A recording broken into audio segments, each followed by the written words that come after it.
So good afternoon friends. तर आज आपण वर्ग 9वीचा क्लास सुरू करतो आहोत. आपल्याला माहिती आहे की मागच्या मार्च महिन्याच्या शेवटच्या आठवड्यापासून या कोरोनाच्या प्रादुर्भावामुळे सर्व जनजीवन विस्कळीत झालेलं आहे. तुमच्या 8व्या वर्गाच्या सुद्धा सेकंड टर्मच्या परीक्षा होऊ शकल्या नाहीत, क्लासेसच्याही आणि शाळेच्याही. अशातच रिझल्टही तुमच्या फर्स्ट टर्मच्या मार्कानुसार लावावे लागले.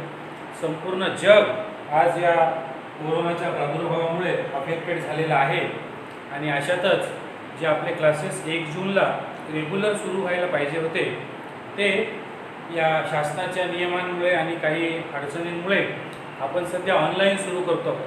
कारण एज्युकेशन हे आपण थांबवू शकत नाही. त्यामुळे आम्ही निर्णय घेतला आहे की आजपासून म्हणजेच 1 जूनपासून तुमचे हे 9व्या वर्गाचे क्लासेस हे आपण ऑनलाईन सुरू करतो आहोत. आणि जोपर्यंत शासनाचे पुढील आदेश येत नाहीत की मुलांना तुम्ही वर्गामध्ये बोलवा, वर्गामध्ये बसून शिकवा, तोपर्यंत तरी हे क्लासेस अशाच प्रकारे ऑनलाईनचेच असतील. तर विद्यार्थ्यांना आधीच युजर आय डी आणि पासवर्ड दिलेले आहेत. त्या युजर आय डी पासवर्डचा वापर करून तुम्ही मोबाईल, लॅपटॉप, कम्प्युटरवर या क्लासेसचा लाभ घेऊ शकता. आणि ही आता काही नवीन गोष्ट राहिलेली नाही आहे. मागच्या 2 महिन्यापासून आपले 11वी 12वीचे क्लासेस ऑनलाईन सुरू आहेत. त्याही मुलांना खूप त्याच्यामध्ये समाधान आहे. त्यानंतर वर्ग 10वीचे सुद्धा गेल्या 1 महिन्यापासून 1 मेपासून हे ऑनलाईन क्लासेस आपण सुरू केलेले आहेत. आणि आता ही काळाची गरज आहे, कारण ह्या रोगाचा प्रादुर्भाव अजून किती दिवस राहील याबद्दल कोणीच काही स्टेटमेंट देऊ शकत नाही आहे. आणि अशातच आपण हा एक चांगला पर्याय विद्यार्थ्यांच्या समोर आणला आहे. तर याच्यामध्ये पालकांनाही विनंती आहे की रोज न चुकता विद्यार्थ्यांना ती सुविधा उपलब्ध करून द्यावी आणि त्यांना या एज्युकेशन सिस्टमसोबत कनेक्टेड ठेवावं.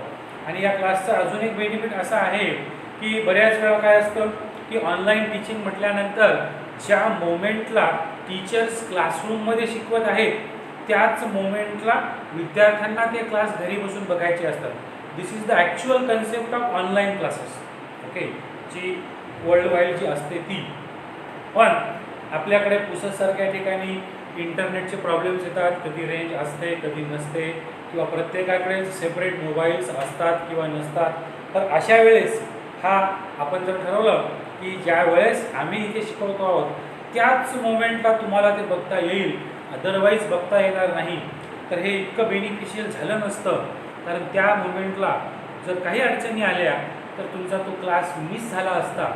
त्याच्यावर एक सोल्युशन, त्याचं पुढचं पाऊल आम्ही असं केलेलं आहे की आम्ही जे काही इथे शिकवतो आहोत त्याची कंप्लीट शूटिंग तयार होऊन ती एका सॉफ्टवेअरवर अपलोड केल्या जाते. आणि मग तुम्ही ती दिवसभरात कधी पण बघू शकता. म्हणजे एखाद्याच्या वडिलांकडे मोबाईल असतो, वडील दुकानात जातात किंवा कुठे सर्व्हिसला जातात, अशा वेळी त्या विद्यार्थ्याकडे त्यावेळेस मोबाईल नाही राहू शकत. पण जेव्हा वडील संध्याकाळी 5-6 वाजता कामावरून येत असतील अशा वेळेस तुम्ही तो व्हिडिओ, तो क्लास बघू शकता. जर वडील सकाळी 9-10 वाजता तुमचे कामावर जात असतील तर त्याच्या आधीसुद्धा सकाळी उठून तुम्ही व्हिडिओ बघू शकता. तुमच्या त्या सॉफ्टवेअरमध्ये सर्व subject wise, date wise list generate होते आणि त्या लिस्टवर तुम्ही त्या तारखेवर, त्या सब्जेक्टवर जर क्लिक केलं तर तुम्हाला त्या दिवशीचा, त्या विषयाचा टीचिंग केलेला व्हिडिओ बघायला मिळू शकतो.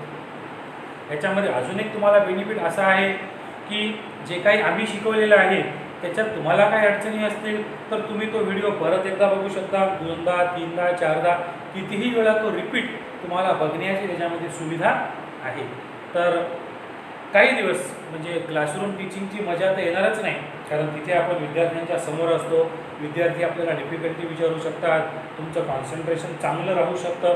पण एनीहाऊ या संकट काळामध्ये याच्यावर मात करण्यासाठी आपण जो मार्ग शोधून काढलेला आहे त्याच्यामध्ये सर्व विद्यार्थी आणि पालकांचा आम्हाला सहकार्य मिळेल अशी मी अपेक्षा करतो आणि आजच्या या 9व्या वर्गाला सुरुवात करू.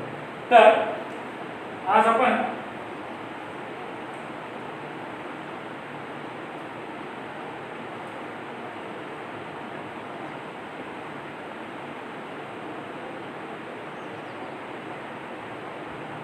गेल्या काही दिवसापासून पालकांना मेसेजेस आम्ही पाठवले होते की तुम्ही ऑनलाईन ॲडमिशनसाठी कनेक्ट व्हा, युजर आय डी पासवर्ड मिळवा. पण अजूनही बरेचसे विद्यार्थी त्याला कनेक्ट झालेले नाही आहेत. प्रोसेस कंटिन्युअसली सुरू आहे. त्यामुळेच आपण लगेचच सिलेबसचा पॉईंट सुरू नाही करणार आहोत. एक 2-3 दिवस आपण काही बेसिक कन्सेप्ट ज्या 9व्या वर्गासाठी आपल्याला आवश्यक आहेत त्या आपण पहिल्यांदा शिकणार आहोत आणि मग आपण नंतर चॅप्टरला सुरुवात करणार आहोत. तर स्टँडर्ड 9मध्ये मी तुम्हाला मॅथ्स हा सब्जेक्ट शिकवणार, पण तुम्हाला माहिती आहे की 8व्या वर्गापर्यंतच त्याला मॅथ्स म्हणतात. जेव्हा आपण 9व्या वर्गात येतो तेव्हा ते नुसतं मॅथ्स राहत नाही, त्याच्यामध्ये 2 पार्ट पडतात. त्यातला एक पार्ट ज्याला आपण मॅथ 1 म्हणतो त्याला अल्जेब्रा असे म्हणतात,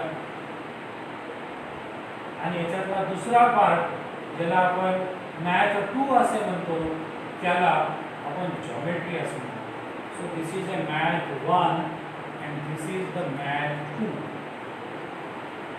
आता 8व्या वर्गापर्यंत सिलेबस हा छोटासा असतो, त्याच्यामध्ये जास्त एक्झरसाइज मोठे नसतात, तर एका शिक्षकाकडून तो सिलेबस कव्हर होऊ शकतो. पण if you compare the syllabus of standard 9 and 10 with respect to standard 8 syllabus, so it is very difficult for a single person to complete the complete syllabus in the prescribed time, and so that आपल्याकडे 2 वेगवेगळे teacher या दोन्ही सब्जेक्ट्सला शिकवतात. तुम्ही जर पुस्तकाचं comparison बघाल तर definitely you come to know की खूप जास्त हायर लेवल किंवा खूप जास्त क्वांटिटी ऑफ प्रॉब्लेम्स या 9 स्टँडर्डच्या सिलेबसमध्ये आहेत. त्यामुळेच इथे अल्जेब्रा हा पार्ट जो मॅथ 1 आहे हा निलेश सर तुम्हाला शिकवतील, आणि जो त्याच्यातला सेकंड पार्ट आहे मॅथ 2चा जॉमेट्रीचा तो पार्ट तुम्हाला मी शिकवणार आहे. तर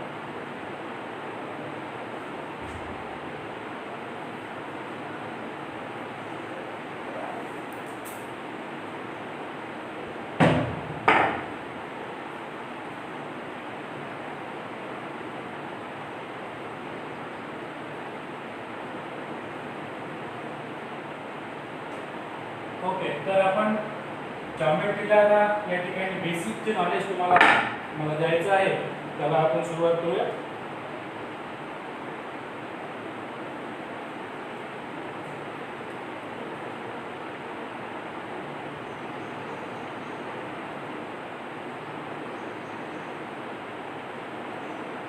तर जॉमेट्री हा जो शब्द आहे, that geometry word is a combination of 2 different words. या जॉमेट्रीमध्ये 2 वेगवेगळे शब्द एकमेकाला जोडलेले आहेत. त्याच्यामध्ये आहे जिओ, आपला रिलायन्सचा जिओ नाही, आणि मेट्रॉन. तर जिओ म्हणजे जमीन, लँड, आणि मेट्रॉन म्हणजे त्याचं measurement.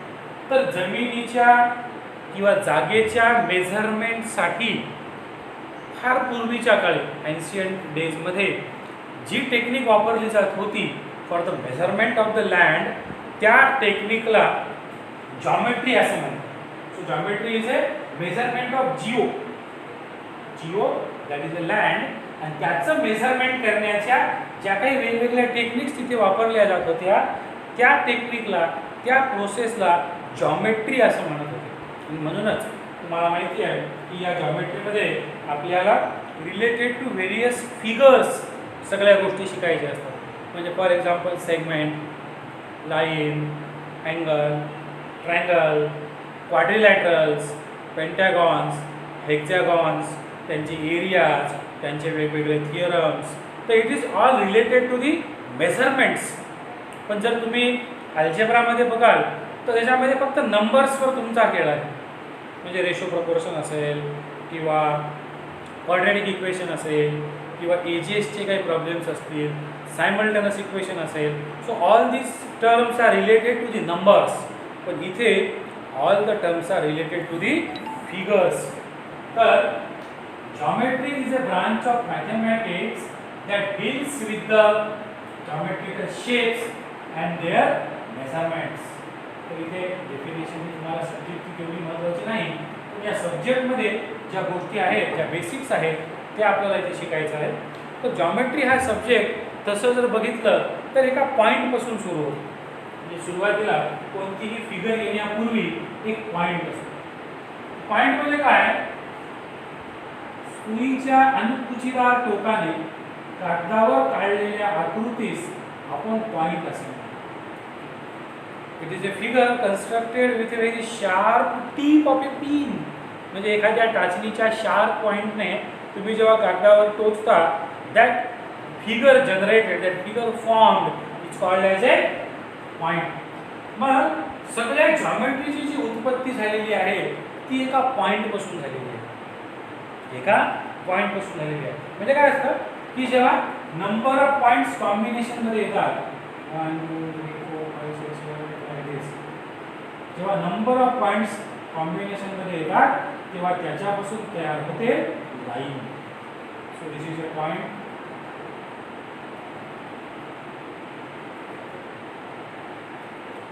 This is a line. आता लाईन ही तुम्ही जर बघत असाल याच्या दोन्ही साईडला ॲरो दिलेले आहेत. हॅलो, तर दोन्ही साईडला ॲरो आहे. याचा मीनिंग हा आहे की it can be constructed infinitely on either side. ही दोन्हीही बाजूला इनफायनाइट आपल्याला कन्स्ट्रक्ट करता येते up to the end. Okay. आणि मग या लाईनला जर आपण रिस्ट्रिक्ट केले between the two starting and end points तर त्याला आपण लाईन नाही म्हणत, त्याला आपण सेगमेंट असं म्हणतो.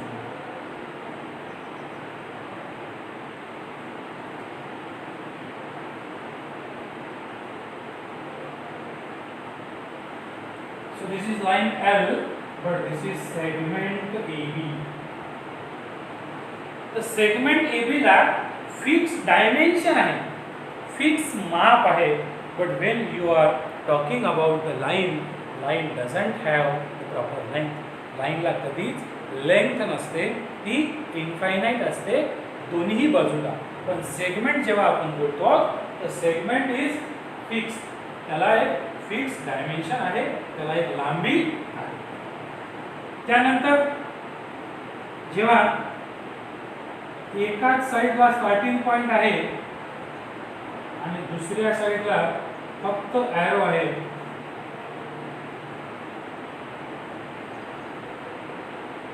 याला आपण म्हणतो रे. तर रे म्हणजे जसं सूर्याचं किरण, सूर्याचा रे. तर sun is a source of that ray. तिथून तो निघाला आणि तो आपल्या पृथ्वीवर आला. तर तिथून जो निघाला तिथे आहे पॉइंट आणि त्याची जी डायरेक्शन आहे which is towards the earth, तिथे आहे ॲरो. त्यामुळेच आपल्याला माहिती आहे की सूर्याचे किरण आपण असे वापरतो. सूर्य तिथून निघणारे हे त्याचे वेगवेगळे किरण. तर याला आपण म्हणतो सोलार रेज म्हणजेच रे. त्यानंतर जेव्हा दोन रे एकमेकाला इंटरसेक्ट होतात तेव्हा त्याच्यापासून तयार होतो अँगल.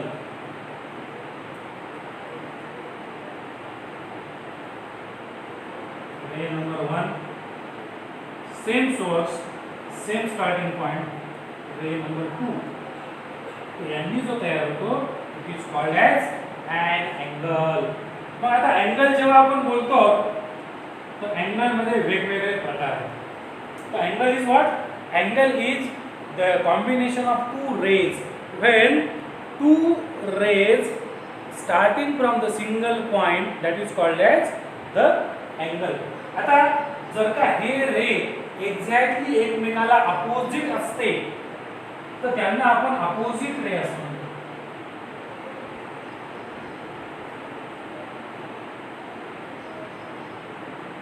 अपोजिट रेज म्हणजे काय की इथे स्टार्टिंग पॉइंट एक रे इकडे गेला आणि एक रे इकडे आला, याला आपण म्हणतो अपोजिट रेज. म्हणजे त्या रेचा स्टार्टिंग पॉइंट सेम आहे but it forms a straight line. त्यांनी काय केलेली आहे? स्ट्रेट लाईन तयार केलेली आहे. अशा याला आपण म्हणतो अपोजिट रेज. पण angle is not an example of opposite raise. जे रे अपोजिट नाहीत म्हणजे त्यांचा स्टार्टिंग पॉइंट हा एकच पॉइंट आहे but they are not the opposite raise आणि त्यामुळेच ते अँगल तयार करतात. जो अपोजिट रे आहे तिथे जरी त्या दोन रेचं कॉम्बिनेशन असलं तरी पण ते अँगल तयार करत नाही. म्हणजे तो 180 डिग्रीचा अँगल तयार करतो डेफिनेटली, पण जो आपण अँगल बोलतो अप टू 180 डिग्री किंवा लेस दॅन 180 डिग्री तसा अँगल तो तयार करत नाही. आता आपण अँगलचे प्रकार बघूया. What are the various types of angles. अँगलचे तुम्हाला माहिती आहे त्याच्या मापांवरून 3 प्रकार पडतात. त्याचे जे माप आहे त्याच्यावरून 3 प्रकार कसे पडतात. तर पहिला प्रकार असतो acute angle. First type is acute angle. मग ॲक्यूट अँगल काय असतो. It is an angle which has measure less than 90 degrees. ज्याचं अँग्युलर मेजरमेंट हे 90 डिग्री पेक्षा कमी आहे त्याला आपण म्हणतो ॲक्यूट अँगल. मग तो ॲक्यूट अँगल कसा दिसतो. तर तो असा असतो. हा जो आर्म आहे याला आपण इनिशियल आर्म म्हणतो. आता हे मला आता थोडंसं कन्सेप्ट बदलती आहे. याला आपण इनिशियल आर्म असे म्हणतो आणि याला टर्मिनल आर्म असे म्हणतो.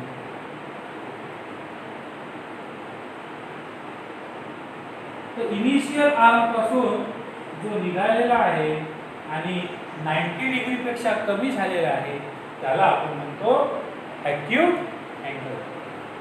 मग याच्यातला सेकंड टाइप आहे राईट अँगल.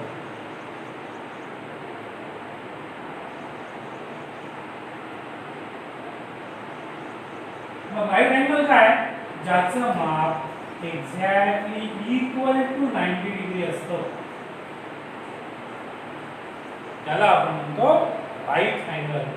मग राईट अँगल म्हणजे एक स्ट्रेट लाईन म्हणजे एक परपेंडिक्युलर लाईन दुसऱ्या लाईनला त्याला आपण म्हणतो this is an example of the right. मग याच्यामध्ये सुद्धा इथे इनिशियल आर्म आहे इथे टर्मिनल आर्म. हा जो तयार झालेला आहे त्याला आपण म्हणतो राईट अँगल. आणि तिसरा जो प्रकार आहे तो आहे ऑब्ट्यूज अँगल.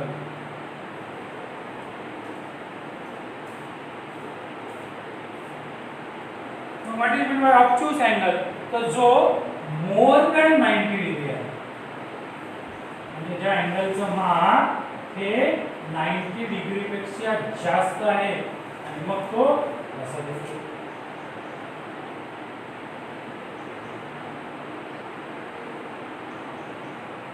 100 डिग्री किंवा 110 डिग्री किंवा may be more than that. तर याला आपण म्हणतो ऑब्ट्यूज अँगल. तर अँगलचे असे 3 प्रकार आहेत. पहिला प्रकार आहे ॲक्यूट अँगल ज्याचं माप हे 90 डिग्री पेक्षा कमी असतं. Second type of angle is the right angle ज्याचं माप हे 90 डिग्री इतकं असतं. आणि third type is a obtuse angle ज्याचं माप हे मोर दॅन 90 डिग्री असतं. तर अशा ह्या 3 प्रकारचे अँगल्स त्याच्यामध्ये आहेत. आता जेव्हा 2 अँगलचं कॉम्बिनेशन असतं 2 अँगलचं कॉम्बिनेशन त्याच्यापासून अँगलच्या काही पेयर्स तयार होतात. तुम्ही या आता मी तुम्हाला हे जे शिकवतो आहे त्याच्यामध्ये काहीही नवीन नाही. तुम्ही मे बी 8व्या वर्गात 7व्या वर्गात किंवा आधीच्या वर्गांमध्ये हे सगळं शिकलेलं आहे. पण एनी हाऊ जो काही वेळ गेलेला आहे त्याच्यामध्ये काही तुम्ही कन्सेप्ट विसरले असाल काही तुम्हाला एवढे आठवत नसतील. त्यामुळे it is my prime responsibility की तुमचं हे बेसिक थोडंसं कव्हर करून घ्यावं सो दॅट जेव्हा आपण नवा वर्ग स्टार्ट करू त्यावेळी तुम्हाला याच्यामध्ये अडचणी जाणार नाही.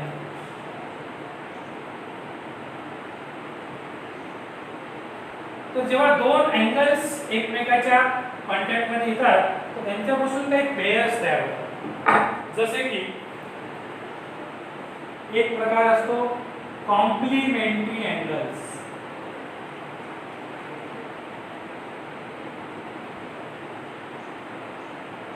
मग कॉम्प्लिमेंटरी अँगल हा प्रकार काय आहे. तर जेव्हा 2 अँगलची सम ही 90 डिग्री असते. सम ऑफ 2 angles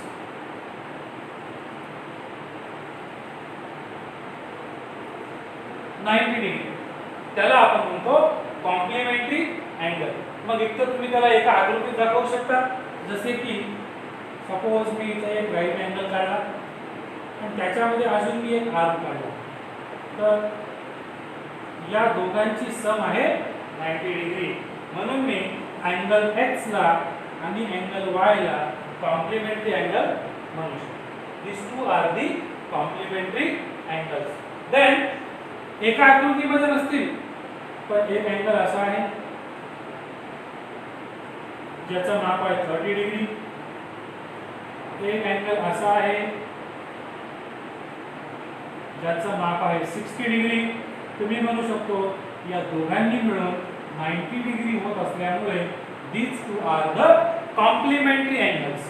म्हणजे जेव्हा sum of the two angles किंवा sum of angles is 90 degree, then they are said to be complementary angles.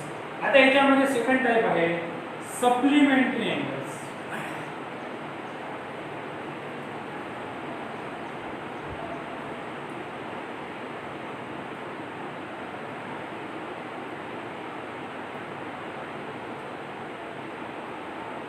जेव्हा त्यांची सम ही 180 डिग्री असते तेव्हा त्याला आपण म्हणतो सप्लिमेंटरी अँगल्स. मग तुम्ही ते याच्यातही दाखवू शकता की जर एक अँगल आहे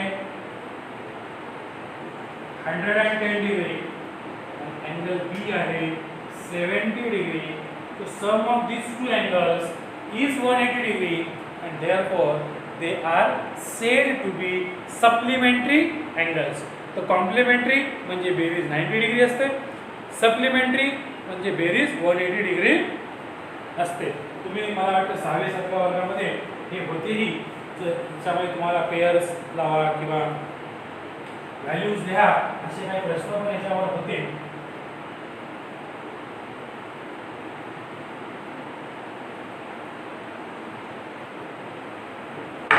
त्यानंतर दोन अँगल्स मध्ये आपण अजून काही पेयर्स बघतो. तर एक याच्यामध्ये पेयर आहे ज्याला आपण म्हणतो इथे एक लाईन आणि इथे दुसरी एक लाईन. या दोन्ही लाईन्स एकमेकाला इंटरसेक्ट झालेल्या आहेत आणि यांनी तयार केलेले आहेत व्हर्टिकली अपोजिट अँगल्स. यांनी तयार केलेले आहेत व्हर्टिकली अपोजिट अँगल्स. तर ए ओ बी आणि C O B, these are the vertically opposite angles. तर जेव्हा दोन लाईन्स एकमेकाला क्रॉस करतात, एकमेकाला इंटरसेक्ट होतात, तर त्यांच्या दोन्ही बाजूला म्हणजे x च्या फॉर्म मध्ये जे तयार होतात त्यांना आपण म्हणतो व्हर्टिकली अपोजिट अँगल. तर इथे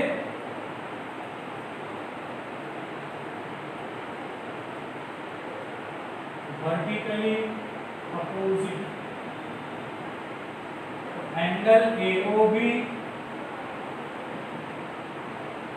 angle COB. So these are the vertically opposite angles. Okay. त्यानंतर नेक्स्ट टाइप आहे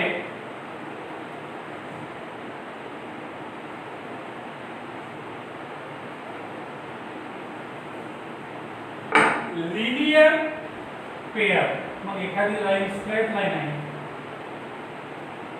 त्या स्ट्रेट लाईन पासून जर आपण इथे एखादा रे काढला तर इथे याची आणि याची बेरीज ही 180 डिग्री होते आणि ती एका लाईनवर पेयर तयार होते, म्हणून आपण याला म्हणतो लिनियर पेयर. जेव्हा एखाद्या लाईनवर, त्याचं नावच आहे लाईन वर पेयर, एखाद्या लाईनवर जर त्या अँगलची पेयर तयार होत असेल तर त्याला आपण म्हणतो लिनियर पेयर. मग नॉट नेसेसरी की ती नेहमी अशीच राहील, लाईन अशीही असू शकते, इथून अँगल असू शकतो, या दोघांना मी म्हणू शकतो लिनियर पेयर.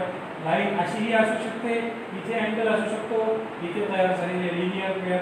लाईन अशीही असू शकते, इथे अँगल असतो, इथे जे तयार झाले त्याला आपण म्हणतो linear pair. So these are the various examples of the linear pair angle. पण हे एका स्ट्रेट लाईन मध्ये तयार होत आहे म्हणून इथे तयार होणाऱ्या अँगल्सची सम ही 180 डिग्री असते. आणि पुन्हा एकदा let be clear, not necessary की तिथे दोनच अँगल तयार होतील, तिथे जास्त अँगल सुद्धा तयार होऊ शकतात. म्हणजे for example this is the starting point, मी असा रे काढला, इथे अँगल नंबर 1 तयार झाला, पुन्हा एक रे काढला, अँगल नंबर 2 तयार झाला, पुन्हा एक रे काढला, अँगल नंबर 3 तयार झाला, पुन्हा एक रे काढला, अँगल नंबर 4 तयार झाला, पुन्हा एक रे काढला, अँगल नंबर 5, आणि हा अँगल नंबर 6 झाला. तो sum of all the 6 angles is 180 degree because they are linear pair. त्यांनी काय तयार केलेली आहे? लिनियर पेयर तयार केलेली आहे. आणि म्हणूनच याला आपण म्हणतो लिनियर पेयर अँगल्स. तर लिनियर पेयर अँगल्स मध्ये 2 3 4 5 असे कितीही अँगल्स असू शकतात. आता आपण सुरुवातीला लाईन शिकलो होतो की आपण सिंगल लाईन बघितली होती. तर आपल्याला शिकायच्या आहेत पॅरलल लाईन्स. मग जेव्हा दोन लाईन्स मध्ये सेम डिस्टन्स असतं तशा लाईन्सला आपण म्हणतो पॅरलल लाईन्स. मग suppose this is line number 1 and this is the line number 2. याला तुम्ही पॅरलल लाईन म्हणाल का? Yes, definitely not. का बरं? कारण इथे यांच्यामध्ये जे अंतर आहे ते इतकं काहीतरी आहे. दॅट मे बी 7 सेंटीमीटर और मे बी 8 सेंटीमीटर अप्रॉक्सिमेटली. आणि याच्यामध्ये इथं जे अंतर आहे it is very less, may be 2 or 3 centimetre. आणि इथे जरी तुम्हाला त्या इंटरसेक्ट झालेल्या दिसत नसल्या तरी पण if you extend it you come to know that it will going to intersect. या एकमेकाला इंटरसेक्ट होणार आहे. आणि म्हणून अशा लाईन्सला आपण पॅरलल लाईन्स म्हणत नाही, कारण त्यांचं एका बाजूला डिस्टन्स जास्त आहे, एका बाजूला डिस्टन्स कमी आहे. म्हणजे पॅरलल लाईन म्हणजे ज्या इंटरसेक्ट होत नाहीत अशा लाईनला आपण पॅरलल लाईन म्हणतो. हे आहे का? नाही, तसं नाही. तुम्ही जर बघाल तर या लाईन सुद्धा इंटरसेक्ट झालेल्या नव्हत्या, पण तरी आपण त्यांना पॅरलल लाईन म्हणत नाही, कारण ते आता जरी इंटरसेक्ट झालेल्या नसल्या तरी डेफिनेटली त्या पुढे गेल्यावर इंटरसेक्ट होणार आहे. मग आपण पॅरलल लाईन कशाला म्हणतो? की ज्या कधीच एकमेकाला इंटरसेक्ट होणार नाही अशा लाईन्सला आपण म्हणतो पॅरलल लाईन्स. मग बघा, this is line number 1, this is line number 2.